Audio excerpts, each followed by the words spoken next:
अस्सलाम वालेकुम। CVS pharmacology में अब हम स्टार्ट करने जा रहे हैं from anti arrhythmia drugs. Basically हमने एंटी हाइपरटेंसिव और एंटी एंजाइनल कंप्लीट कर चुके हैं। अब एंटी एरिथमियास की बात करते हैं। सबसे पहले बात करते हैं कि एरिथमिया होता क्या है। तो एरिथमिया बेसिकली एबनॉर्मलिटी है इन इम्पल्स फॉर्मेशन, कि जो हमारे पास इम्पल्स बनती है कहाँ बनती है, ऐसे नोड में, और फिर वो जो पूरे हार्ट में जो कंडक्टिव पाथवे है उसके थ्रू जो पूरे मायोकार्डियम में कंडक्शन होती है उसमें कोई एबनॉर्मलिटी आ जाना। और ये एबनॉर्मलिटी कैसे आती है?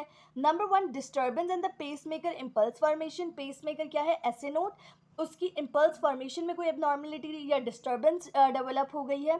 और सेकंड, इम्पल्स की कंडक्शन में, कि जो ऐसे नोड से एवी नोड जा रहा था, फिर एवी नोड से हमारे पास बंडल ब्रांचेस में जा रहा था, उनमें कोई मसला आ गया। या तो कोई एक भी कॉज हो सकती है या इन दोनों का कंबाइन इफेक्ट भी प्रोड्यूस करता है एरिथमियाज। अब हम बात करते हैं एक सिंपल जो एक्शन पोटेंशियल फिजियोलॉजिकली जनरेट हो रहा होता है in the cardiac muscle cells. तो it consist of 5 phases: phase 0, phase 1, phase 2, phase 3, phase 4। Phase 0 क्या है? रैपिड डीपोलराइजेशन, जिसमें सोडियम की एंट्री होती है। फिर उसके बाद फेज 1 क्या होता है कि हमारे पास पोटेशियम थोड़ा सा इफ्लक्स होता है, ट्रांजिट इफ्लक्स होता है, कि उसमें बस माइनर से स्लो बनता है और उसके बाद ये चैनल फिर बंद हो जाते हैं। फिर सस्टेन डीपोलराइजेशन क्या होती है? प्लेट्यू स्टेज होती है by the opening of calcium channel. अभी ये सस्टेन क्यों है? क्योंकि जितना हमारे पास कैल्शियम इन्फ्लक्स हो रहा है ना, उतना ही पोटेशियम इफ्लक्स हो रहा है, तो इसीलिए वो इक्वल हो गया ना, बैलेंस हो रहा है, इसीलिए सस्टेन है, प्लेट्यू स्टेज है। फिर हमारे पास कैल्शियम चैनल ब्लॉक हो गए और क्या ओपन हुए? पोटेशियम इफ्लक्स होता रहा और उसकी वजह से रैपिड डिपोलराइजेशन हुई। और at last phase 4 that is slow depolarization. और ये क्या है? बेसिकली इसमें अगेन हमारे पास सोडियम की परमेबिलिटी ग्रेजुअली, स्लो लिखा हुआ है ना, ग्रेजुअली बढ़ रही होती है। अब हमारे पास जो ये पेस मेकर्स सेल्स होते हैं, ये जो कंडक्टिंग सिस्टम के सेल्स होते हैं बेसिकली, इनमें ये जो एक्शन पोटेंशियल होता है ना, ये रैपिड हो रहा होता है। और उसमें भी ये जो डीपोलराइजेशन के फेजेस होते हैं ना, ये और ज़्यादा रैपिड होते हैं in the cyano atrial node. और यही हमारे पास नॉर्मल कंडक्शन यहाँ से कंटिन्यू होती है। अब एरिथमिया की वजह क्या है? जैसे कि मैंने आपको बताया कि ये दो हैं, कि कंडक्शन में या इम्पल्स फॉर्मेशन में, मगर और जो बेसिक रीज़न है वो ये है एबनॉर्मल ऑटोमेटिसिटी। बेसिकली और एबनॉर्मल ऑटोमेटिसिटी से क्या मुराद है यहाँ पर, कि हमें पता है कि ऐसे नोड नॉर्मली सबसे ज़्यादा फास्टेस्ट क्या करता है, एक्शन पोटेंशियल जनरेट करता है, और फायरिंग रेट इसी का होता है। हम जो वो बोलते हैं ना कि हार्ट रेट 60 to 100, तो वो हार्ट रेट यही जनरेट कर रहा होता है। अब होता क्या है कि जो हमारे पास कार्डियक कोई और साइट है, वो ऐसे नोड से भी ज़्यादा एक्शन पोटेंशियल करना शुरू कर दे, और वहाँ से जो है हमारे पास स्टिमुलस इतने इंक्रीज हो जाएं कि वो कॉज करें एरिथमियास।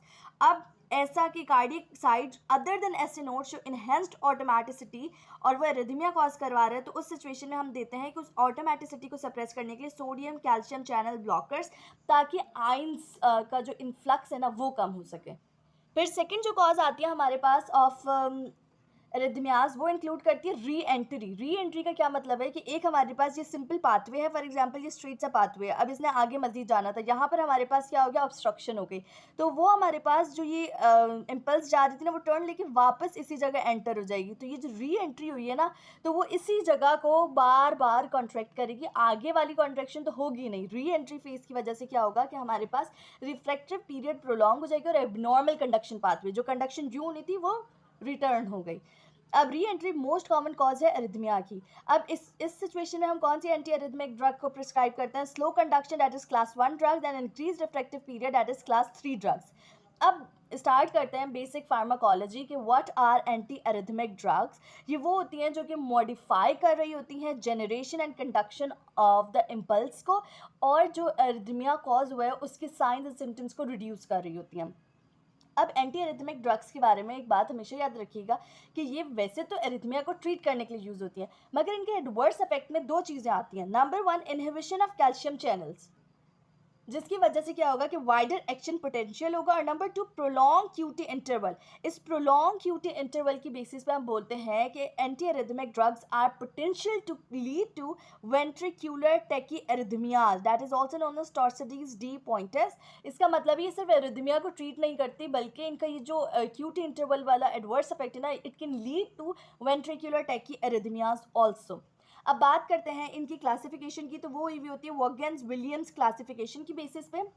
जो हमारे पास 1 ग्रुप है, क्लास 1 जो है वो फर्दर डिवाइडेड है इनटू द 3। ये जो ग्रीन से लिखी हुई है पूरी क्लास 1 है। 1A 1B 1C तीनों सोडियम चैनल ब्लॉकर्स हैं। कोई फेज 0 में ब्लॉक कर रही है, कोई फेज 3 में और कोई फेज 0 में अगेन। फिर 2 जो है ये बीटा एड्रीनर्जिक ब्लॉकर है जो कि फेज 4 को इनहिबिट करता है। मतलब फेज 4 क्या, डीपोलराइजेशन इन SN-AV नोड। देन हमारे पास जो क्लास 3 है that are the potassium channel blockers जो कि प्रोलॉन्ग करते हैं फेज 3, जो रिपोलराइजेशन का फेज है उसे प्रोलॉन्ग करते हैं। और उसके बाद हमारे पास आ जाती है class 4 that is calcium channel blockers जो कि एक्शन पोटेंशियल को ही इनहिबिट कर रहे होते हैं SN-AV नोड। अब एंटी एरिथमिक ड्रग्स क्लास 1 से हम स्टार्ट करने जा रहे हैं। इसी तरीके से हम ये पूरी कंप्लीट करेंगे। क्लास 1 ड्रग्स की बात की जाए तो ये हमारे पास सोडियम चैनल को ब्लॉक करती है, भले वो ओपन हो या इनएक्टिवेटेड स्टेज में हो। उन दोनों ही सिचुएशन में ये जाके सोडियम चैनल को ब्लॉक कर देंगे। सोडियम चैनल से कोई भी हमारे पास आइंस प्रोड्यूस इनफ्लक्स नहीं होगा और उसकी वजह से फेज 0 में डिक्रीज हो जाएगा। जो फेज 0 डिपोलराइजेशन होगी उसमें डिक्रीज होगी और वेलोसिटी ऑफ कंडक्शन रिड्यूस हो जाएगी। अब class 1A anti arrhythmic drugs की बात करते हैं जिसमें 3 ड्रग्स आ जाती हैं, क्विनिडीन, डाइजोपायरामाइड और प्रोकैनेडीन। अब हमारे पास मैकेनिज्म ऑफ एक्शन क्या है इनका कि ये हमारे पास फेज 0 डीपोलराइजेशन को डिप्रेस कर रही होती है by inhibiting fast sodium channels. जैसे कि मैंने आपको पहले भी बताया, सोडियम चैनल्स को बंद कर देंगे और फेज 0 इनहिबिट हो जाएगा। और इसके साथ साथ ये रीपोलराइजेशन को भी प्रोलॉन्ग कर देती हैं बाय इनहिबिटिंग पोटेशियम चैनल्स। इस तरीके से ये एक्शन पोटेंशियल को भी और रिफ्रैक्टिव पीरियड दोनों को प्रोलॉन्ग कर रही होती हैं। थेराप्यूटिक यूज सबका बहुत इंपॉर्टेंटली याद करिएगा, सबको मैंने रेड से हाईलाइट किया हुआ है। Ventricular tachyarrhythmias and recurrent atrial fibrillation are the therapeutic use for the class 1A drugs.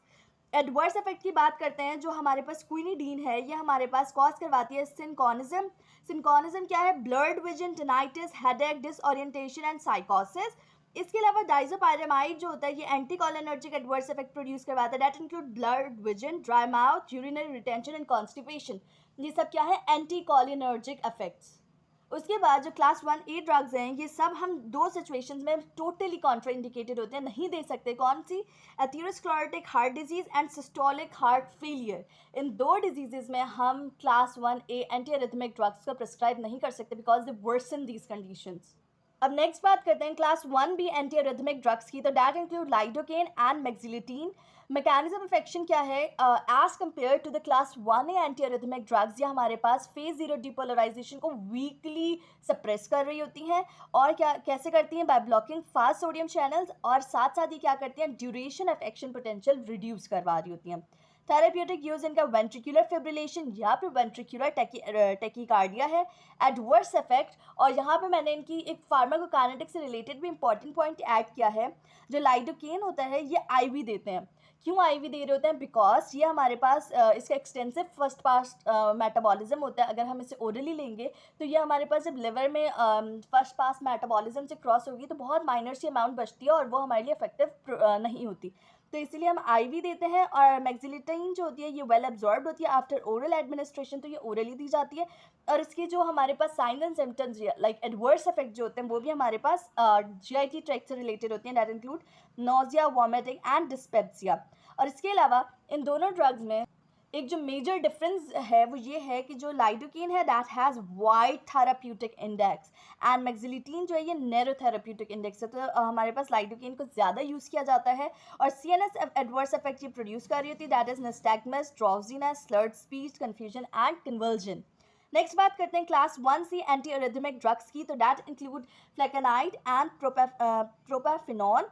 Mechanism of action क्या है इसका कि ये हमारे पास, अब इन तीनों में अगर कोई आपसे पूछे कि हमारे पास क्लास 1 जो है वो पूरी एंटी एरिथमिक ड्रग्स जो हैं वो हमारे पास सोडियम चैनल ब्लॉकर्स हैं, इन तीनों में कौन सी है जो सबसे ज़्यादा इफेक्टिव है इन ब्लॉकिंग सोडियम चैनल्स, तो that is class 1C anti arrhythmic drugs. ये माइल्डली बिल्कुल ही हमारे पास फास्ट सोडियम चैनल्स को बंद कर देती हैं और जो फेज़ 0 फेज़ है वो परकंजन फाइबर्स, मायोकार्डियल फाइबर्स कहीं पर भी नहीं होता, बिल्कुल सप्रेशन हो जाती है उनकी। अच्छा, अब उसकी वजह से हमारे पास ये बहुत ही माइनर इफेक्ट प्रोड्यूस करती है on the action potential and refractive period. Therapeutic use refractory ventricular arrhythmias है। इसके अलावा जो हमारे पास जो फ्लीकानाइड है ये हमारे पास यूजफुल होती है in maintenance of sinus rhythm in atrial Flutter and fibrillation. Adverse effect include blurred vision, dizziness, nausea, और इसके अलावा ब्रोंकोस्पैज्म जो होता है वो एक ड्रग कॉज करवा रही होती है, दैट इज प्रोपाफिनॉन। ये हमारे पास फ्लेकाइनाइड में प्रोड्यूस नहीं होता, बल्कि सिर्फ प्रोपाफिनॉन जो होता है वो ब्रोंकोस्पैज्म प्रोड्यूस करता है।